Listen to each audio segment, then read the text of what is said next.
Alright guys, welcome back to another woodworking video. So in this one we're going to be building a simple bedroom bench out of walnut and hickory.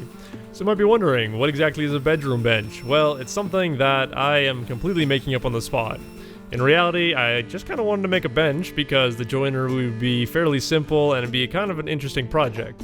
And so why I'm deeming this a bedroom bench is because it's got a nice little shelf on the bottom, as a lot of benches do, but the top of the bench is also quite a bit wider than your standard like entryway or park bench, I guess.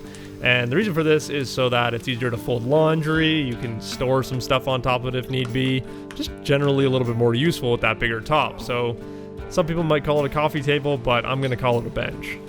So to start the project off, we're going to be milling up the legs. Now I decided to use 4/4 lumber to make the legs just to save a little bit of money. So all you have to do this is basically joint one face, glue them together, and you're good to go. You'll have basically 8/4 stock that you can use that'll make your legs much stronger and a little bit more stable.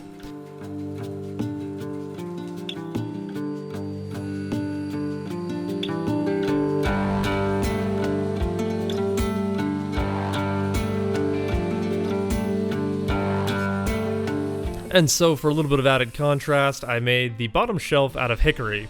And to add more contrast to that bottom shelf, each piece of hickory is actually quite a bit different in color. The center board is nice dark golden brown hickory heartwood. The edge supports are the same thing, and the outside two stretchers are nice light hickory sapwood. And so I chose to use hickory for this bottom shelf because it's going to be so much more durable than using walnut or any other wood. I'm going to be having some stuff stacked on this bottom shelf, and I want to make sure that over time it doesn't crack or wear down as quickly. So definitely by using hickory, it's going to last a long time.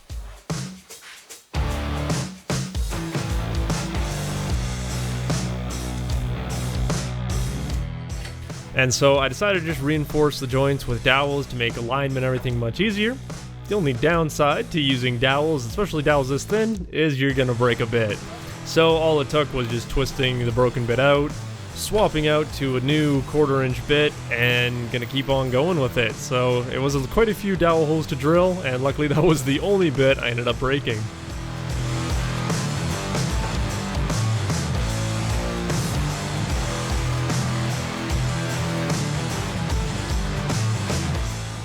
And so each piece has a total of 4 dowels in it, making for quite a few dowels in this piece. And it's going to be quite strong, more than strong enough to hold anything I'm ever going to put on the bottom.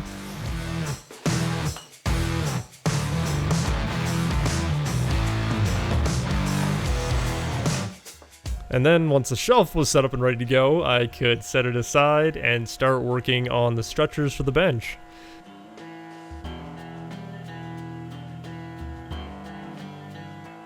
So I had this nice wide piece of walnut that was going to be the perfect length, perfect width to get all 4 of my long stretchers out of. Now this is where a bandsaw really comes into play, because trying to do this on a table saw, you can see just how close I am at the end here. You're not going to get that on a table saw.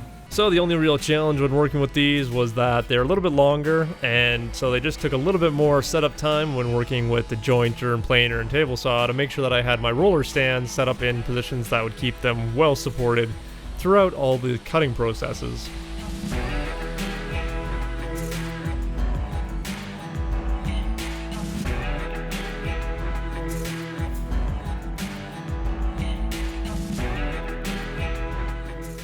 Then once I had all of my stretchers milled up to their final dimensions, I could do a dry setup of the base and get everything kind of figured out. And so with my shelf in place, I could figure out just how long my stretchers need to be, and I could go through labeling everything to get that perfect setup for looks. And then I could move into cutting the half-lap joinery on the legs.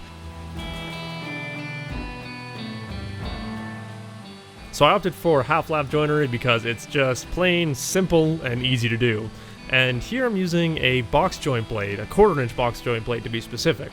And the benefit to doing this is that you don't get those little lines that a dado stack leaves. Then I could go through and cut each of my individual stretchers to length on the miter saw and figure out what their placement for them. Then once they were cut to length, I was able to cut the matching half lap joint on them to match the legs.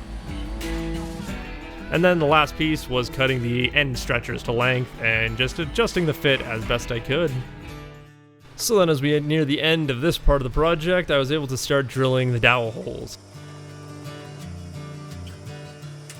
And so each half lap is going to be reinforced with 2 dowels, and then our center supports again are going to be reinforced with slightly smaller 3/16 dowels, just to give them a little bit of shear strength. And so because you can't really buy, I don't think you can even buy 3/16 walnut dowel, I had to go about making my own. Now this is a pretty simple process, but it is definitely a little bit time consuming. Basically just means drilling some holes in steel and continuously running your pieces of wood through with a drill. Sometimes they do break though, and that is can be a little bit of a pain. But eventually you can get enough dowels for as many projects as you ever could want.